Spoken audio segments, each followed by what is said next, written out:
எல்லாருக்கும் வணக்கம். இதுக்கு நான் நன்றி சொல்ல மாட்டேன். இந்த மகிழ்ச்சியை கொடுத்ததுக்கு யார் கண்ணன் அண்ட் டீமுக்கு தான் நான் நன்றி சொல்வேன். ஏன்னா இது வந்து உண்மையாகவே பர்ஃபெக்ட் ரீயூனியன் மாதிரியே இருக்குது எனக்கு. இங்கே மேடையில் இருக்கிற அத்தனை பேரும் எத்தனை வருஷம் பழகிருக்கோன்னு இப்போ பார்க்கும்போது அப்படியே மெமரிஸ் ஓடிட்டுருக்கு.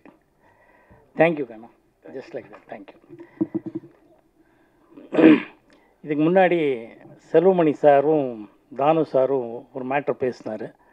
அது கம்பீரமான விஷயங்கிறதுனால அதை பற்றி ஒரு நிமிஷம் பேசிடுறேன். இப்போது செல்வமணி சார் சொன்ன விஷயம் என்னன்னா, இந்த டைரக்டரோட லெட்டருங்கிறது மலையாளம் படம் ப்ரொடியூஸ் பண்ண எனக்கு தெரியும், அங்கே இது யூனியனில் இருக்குது சார். நான் இங்கே எத்தனையோ தடவை தயாரிப்பாளர் சங்கத்தையும் ஃபிலிம் சேம்பரில் சொல்லியிருக்கேன், இது கேட்கவே இல்லை. அவங்க டைரக்டர்கிட்ட ஃபஸ்ட்டு ஓகே பண்ணுறதுக்கு முன்னாடி இத்தனை நாளில் ஷூட் பண்ணுறோம், இவங்க ஆர்டிஸ்ட்டு இந்த பட்ஜெட்டுங்கிறது லெட்ரு கொடுத்தா தான் மலையாளம் கேரளா அசோசியேஷனில் கையெழுத்து போடுவாங்க. நான் படம் ப்ரொடியூஸ் பண்ணுவேன், பிருத்திவிராஜ் ஹீரோவை வச்சு படம் பண்ணியிருக்கேன், எனக்கு நல்லா தெரியும். அதை வந்து முதல்ல சொன்னேன். நிறைய விஷயங்கள் இருக்குது, எல்லாம் அறிஞ்சவர், அவங்க பேசிக்கிட்டோம். பட் இது உண்மை, இது கரெக்டாக இந்த மாதிரி பேசிக்கிட்டால் சினிமா நல்லாயிருக்கும். சினிமா நல்லா இல்லாததுக்கு காரணம் நம்ம தான், சினிமா இல்லை, அது உண்மை. எனவே நன்றி. மகேந்திரன் சார் பற்றி சொல்லணுன்னா, நெஞ்சத்தை கிள்ளாத எங்கள் எல்லாருடைய நெஞ்சத்தை கிள்ளினவர் மகேந்திரன் சார். பிரமாதமான இயக்குனர், எக்ஸ்ட்ரானரி எழுத்து ஆளுமை இருக்கிறவர். அவர் ஏன் அவ்வளோ ஸ்பெஷல்? அவரை எழுத்து பற்றியும் படத்தை பற்றி பேசுகிறோன்னா, எந்த விதமான சப்ஜெக்டாக இருந்தாலும் பொதுவாக டைரக்டர்ஸ் பார்த்திங்கன்னா ஒரு கைண்ட் ஆஃப் ஃபிலிம்ஸ்லேயே தே ஆர் ஸ்பெஷலைஸ்டாக இருப்பாங்க, ரைட்டர்ஸாக இருப்பாங்க. ஆனால் மகேந்திரன் சார் பொறுத்தவரை ஒரு நாம் மூவருங்கிற ஒரு படமாகட்டும், மோகம் 30 வருஷமாகட்டும், தங்கப்பதக்கமாகட்டும், உதிரி பூக்கள் ஆகட்டும், பூட்டாத பூட்டுக்கள் ஆகட்டும், ஜானி ஆகட்டும், இந்த மாதிரி எத்தனையோ படங்கள் சொல்லலாம். பிளாக் அண்ட் ஒயிட் சினிமா ஆகட்டும், இதாகட்டும், அவர் வந்து ஒரு எந்த மாதிரி கதையாக இருந்தாலும் அதுக்கு அவருக்கு ஜீவன் கொடுத்துட்டு இருந்தார். அதுக்கெல்லாம் சாந்தகமாக இருந்தது தான் நமக்கு உதிரி பூக்கள் மாதிரி ஒரு மிகப்பெரிய காவியத்தை கொடுத்தவர். It's ever lasting cult film in Indian screen. அந்த மாதிரி ஒரு நல்ல படம் வர்றதுக்கு ரொம்ப ரொம்ப ரொம்ப ரேரஸ்ட் ஆஃப் ரேர். நான் நல்ல டைரக்டரோட ஒர்க் பண்ணியிருக்கேன், பட் இருந்தாலும் சொல்கிறேன். அவரோட கேரக்டரேஷன், அவரோட அந்த ஆளுமை எங்கே வருதுன்னா, அவரோட ஹீரோவோட கேரக்டரேஷன் எழுதுறது தான் இருக்கும்.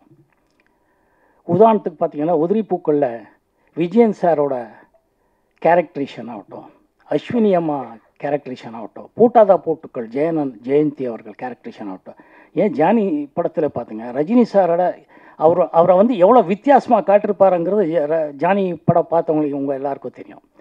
ஒவ்வொரு விஷயத்துலேயும் அவர் அந்த கேரக்டரேஷன் வச்சியே சீன்ஸ் எழுதுறதாகட்டும், அதை வந்து நெஞ்ச தொடுற மாதிரி சிம்பிளாக ரொம்ப யோசனை பண்ணி ரொம்ப சிம்பிளாக எழுதி அது வந்து நெஞ்ச தொடுற மாதிரி செய்யக்கூடிய ஒரே டைரக்டர் அவர் தான்.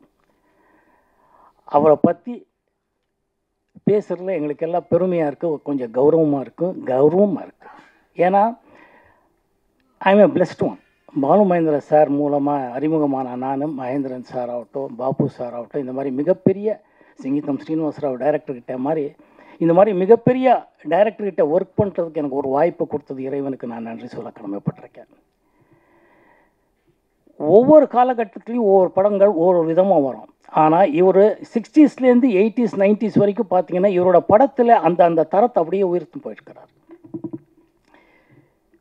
ஒரு மேக்கிங் ஸ்டைல் ஆகட்டும், அவர் முதல் பண்ண படங்களுக்காகட்டும், இந்த படங்களுக்கு தங்கப்பதக்கம் ஸ்டைலுக்கும் உதிரி பூக்கள் ஸ்டைலுக்கு பார்த்தீங்கன்னா தாறுமாறாக இருக்கும். அது சம்பந்தமே இல்லை. ரிஷி மூலம் பாருங்கள், ஒரு பூட்டாத பூட்டுக்கள் பாருங்கள், எல்லாம் ஆல்மோஸ்ட் ஒரே காலகட்டங்களில் வந்த படங்கள் தான்.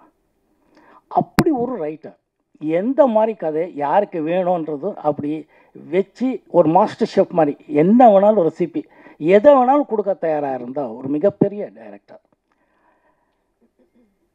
அவரை பற்றி இன்னும் நிறைய சொல்லணும். இங்கே நிறைய பேர் இவங்களை பற்றி நிறைய சொல்ல வேண்டியது இருக்குது. பட் டைமை கருதி சொல்லணும்னு ஆசைப்படுறது ஒவ்வொருத்தர்கிட்ட பர்சனலாகவே பேசினேன். உதாரணத்துக்கு இப்போ தான் தானு சார் பற்றி சொல்லிட்டு இருந்தேன். 80ஸ்லேருந்து ஆக்டிவாக இருக்கிற ஒரு ப்ரொடியூசர், டிஸ்ட்ரிபியூட்டர் எத்தனை பேர் இருக்கிறாங்க இன்றைக்கி? அந்த ஆளுமைக்கு தான் நன்றி சொல்லணும். அவருக்குள்ளேயே ஒரு ஸ்கிரிப்ட் ரைட்டர் இருக்கிறாரு, இயக்குனர் இருக்கிறாரு, மியூசிக் டைரக்டர் இருக்கிறாரு, ஒரு லிரிக் ரைட்டர் இருக்கிறாரு, ஒரு நல்ல ரசிகன் அவர். அவர் ஆக்சுவலாக. அவர் அந்த மாதிரி ஒரு டைட்டில் அவர் கூட எடுக்கலாம் அவர். ஏன்னா அந்த மாதிரி ஒவ்வொரு விஷயத்துலையும் ஒவ்வொருத்தருக்கு இருக்குது. லெனின் சார் பற்றி எப்படி சொல்கிறது நான்?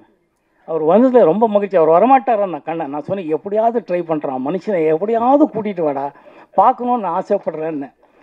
ஏன்னா அவருக்கு கிடைக்க மாட்டார். எப்படி ஒரு பாசிட்டிவாக சொல்லக்கூடிய மாமனிதன் அவர்னா, ஒரு காலகட்டத்தில் எனக்கு பணமே இல்லை, படம் பண்ணுறதை பற்றி பேசிட்டு இருந்தேன். ஏஎம் ஸ்டூடியோவில் சாரை பார்த்தோம். அப்படியே அந்த எடிட்டிங், அந்த எல்லாருக்கும் தெரியும் எடிட்டிங் ரூம்ஸ். எங்கே என்ன மோகன் சார், என்ன எங்கே எங்கேண்ணா? இல்லை சார் இப்படியே வந்திருக்கேண்ணா. எப்போ படம் பண்ணுறீங்க அப்படின்னா, சார் சும்மாங்க சார் பணமே இல்லைண்ணா. படம் பண்ணுறதுக்கு பணம் எதுக்கு அப்படின்னா, ஏய் என்னடா அப்படின்றதுக்குள்ளே உள்ள வாங்க அப்படின்னு கூட்டிகிட்டு போய் ஒரு சின்ன குட்டி கதை சொல்கிறார். அவ்வளோ தன்னம்பிக்கை வர வைக்கிறார். Thank you sir, thank you Lenin sir. Steeles Ravi என்னோட நண்பன், எங்கள் எல்லாருக்கும் நண்பன். நம்ம நெஞ்சத்தை கில்லாதுலேருந்து அப்படியே வந்தோம், இன்றைக்கும் வளர்ந்துட்டுருக்கோம். பாறைவளல் அங்கெங்கேயோ இருக்காங்க, அதுக்கப்புறம் பார்க்குறேன். அந்த மாதிரி மிக சிறந்த சாரை வந்து பார்க்கணும்னு எத்தனை இடத்துல கேட்டிருக்கேன்னு எனக்கு தான் தெரியும். சார் இப்போ சொன்னேன் சார், நான் உங்களுக்கு அதை கொடுங்க ஐயா. நான் வந்து இவரை பார்க்கணுன்னு சொல்லும்போதெல்லாம் எனக்கு கரெக்டான கனெக்டை கிடைக்கல. இங்கே பார்த்தோன்னே எனக்கு எத்தனை நல்ல பாடல்கள் எழுதியிருக்காரு என் மனுஷன்.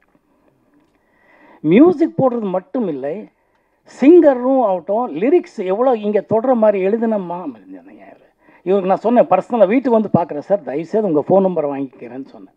அந்த மாதிரி தான் ஒவ்வொருத்தருக்கிட்ட, நம்ம கண்ணதாசன் பையன் ஒவ்வொருத்தர்கிட்ட, ராம்ஜி, எத்தனை பேரை நான் சொல்ல முடியும் இங்கே. ஆனால் அதனால் அவங்கக்கிட்ட பர்சனலாக 2 நிமிஷம் பேசிடுறேன். எல்லாருக்கும் நன்றி நன்றி நன்றி, மகிழ்ச்சி. ஸ்னேகன் ஆகட்டும், குட்டியம்மா ஆகட்டும், அவங்க என்ன சொல்கிறது, அவங்க எல்லாருக்கும் அம்மா ஆயிட்டாங்க. இந்த வழக்கறிஞர்கள் சொல்லணும், அம்மா உங்கள் அம்மா மாதிரி எனக்கு நிறைய பேர் ரசிகர்கள் இருக்கிறதுனால தான் இன்றைக்கும் நான் நல்லா இருக்கேன். தமிழில் இருக்கிற அத்தனை தாய் குலத்தோட ஆசீர்வாதத்தில் தான் இன்றைக்கும் நல்லா இருக்கேன். நன்றி சொல்லுங்கம்மா உங்கள் அம்மாவுக்கு. தேங்க்யூ. எனக்கும் ஒரு நாற்காலி கிடைத்ததுக்காண்டி நான் நன்றி சொல்கிறேன். இங்கே வந்ததுக்கு பிறகு தான் தெரியுது இது ரீயூனியன்னு கன்ஃபார்ம்ட் ஆகிடுச்சு. நான் கூட பார்த்தேன், திரைத்துறையில் ஒவ்வொரு ஜாம்பவானும் ஒவ்வொரு திசையை நோக்கி ஓடிக்கிட்டே இருக்காங்களே, எந்தெந்த காலகட்டத்திலலாம் இவங்க தனக்கான ஆளுமையை நிரூபிச்சிருப்பாங்கன்னு நினச்சேன். அப்படி நினச்சி நான் வந்து பள்ளி பருவத்திலேயே நான் ரசிகர் மன்றம் வச்சது அண்ணன் மோகனுக்கு அவர்கள் தான். அதுதான் நான் சொல்லியிருக்கேன் நான். ஏன்னா அப்போலாம் அந்த எங்கள் ஊர் பக்கம் வரும்போது, தஞ்சாவூர் அந்த கிராமங்களுக்கெல்லாம் படம் வரும்போது 2வது ரிலீஸில் தான் வரும். அது ஃபஸ்ட்டு ரிலீஸ்லாம் இப்போ கிடையாது இல்லைங்களா. அப்போ வந்து இந்த பாடு நல்லாவேன்னு ஒரு படம், மலையோரம் வீசும் காத்தா, ஒரு படத்துக்காக வேண்டி 9 நாள் தேட்டரில் ஓடுனுச்சு. இது ஒரு டூரிங் டாக்ஸில் 9 நாள் அந்த படத்தை பார்த்தேன். அந்த அளவுக்கு வந்து பிரமிக்கக்கூடிய அந்த மனிதர்களை எல்லாம் பக்கத்தில் பார்க்குறமேன்னு நான் சினிமாவுக்கு வரும்போது ரொம்ப ஆசைப்பட்டேன். என்னென்னு கேட்டிங்கன்னா, எதை நோக்கி நம்மளுடைய பயணம் போய் கொண்டு இருக்கிறதோ அங்கே போய் சேர்ந்துரும். ஆனால் பயணம் சரியாக இருக்க வேண்டும் என்பதை திரைத்துறைக்கு வந்த பிறகு தான் நான் அதை கற்றுக்கொண்டேன். ஆனால் இந்த மேடையில் எனக்கு அண்ணன் சொன்னார், என் மண்ணுக்காரங்கிறதுக்காண்டி கூப்பிட்ருக்கேன் அப்படின்னாரு. யாருக்கு அண்ணன்? நான். அது உண்மை தான். 2வது இங்கே வந்ததுக்கு பிறகு சரி நிறைய வருவாங்கன்னு பார்த்தா எல்லாம் பார்த்தீங்கன்னா எல்லாம் ஒரே ஒரு ஸ்கூல், ஒரே ஒரு அறை, ஒரே ஒரு சாலையில் நடந்த மக்களை எல்லாம் ஒன்றாக கூப்பிட்டு ஒரு விழா நடக்கும்போது இது வந்து நான் வாழ்த்து அரங்கமாக பார்க்க முடியல, அனுபவங்களை சேகரிக்கிற ஒரு களமாக நான் பார்த்துட்ருக்குறேன். ஏன்னா ஒவ்வொருத்தரும் பேசும்போது ஒரு புத்தகம் மாதிரி இருக்குது. இவங்க கடந்து வந்த பாதைகள், அவர்களுக்கு வந்து ஒவ்வொரு அனுபவங்களை சொல்லுவாங்க. ஏன்னா மனிதர்களுடைய அனுபவங்களை இன்னொரு மனிதர்களுக்கு கடத்துவது என்பது அபூர்வமாக இருக்கிறது இன்றைக்கு வந்த படைப்புகளில். அப்படி இவங்களுடைய அனுபவங்களை கேட்குற ஒரு மேடையாகத்தான் இதில் பார்த்துட்ருக்கிறேன். எந்த அளவுக்கு தன்னுடைய பழைய உறவுகளையும் நட்புகளையும் அவர் விடக்கூடாதுன்னா, வந்து என்னை வந்து அண்ணன் செலீன் அவர்கள் அழைச்சிருக்காரு, தஞ்சாவூர்லேருந்து இதுக்குன்னு வந்திருக்காரு. அவர் தான் என்னை சென்னையில் கொண்டாந்து வைரமுத்திட்ட சேர்த்து விட்டவர். செவனின்னு ஊரில் வாத்தியார் வேலை பார்த்துட்டு கம்ப்யூட்டர் இருந்திருப்பேன்னு நினைக்கிறேன் நான். கொண்டாந்து இங்கே அமுச்சு விட்டு. ஆனால் என்னன்னு கேட்டிங்கன்னா, அந்த மாதிரி எல்லா நண்பர்களையும் அவர் அழைத்து கொண்டு வந்து இங்கே வந்து சேர்ந்து ஒரு அறையில் சாப்பிட்டது, ஒரு ஸ்டுடியோவில் அவங்க ஷூட் பண்ணது பார்க்கலாம். எல்லா பேருமே பெரிய பெரிய ஜாம்பவான்கள். எனவே இது வந்து அனுபவம் சரிந்த ஒரு மேடையாக நான் பார்க்குறேன்.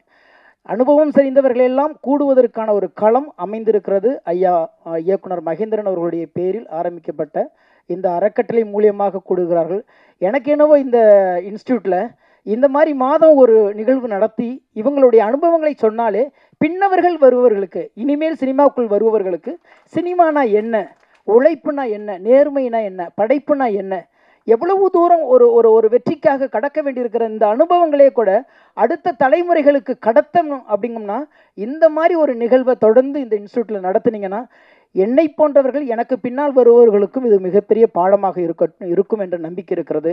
எனவே வாழ்த்த வயது இல்லை, உங்களுடைய அத்தனை சுவடுகளோடும் பின்தொடர்ந்து நடக்கிறேன். நன்றி, வணக்கம். ஹலோ,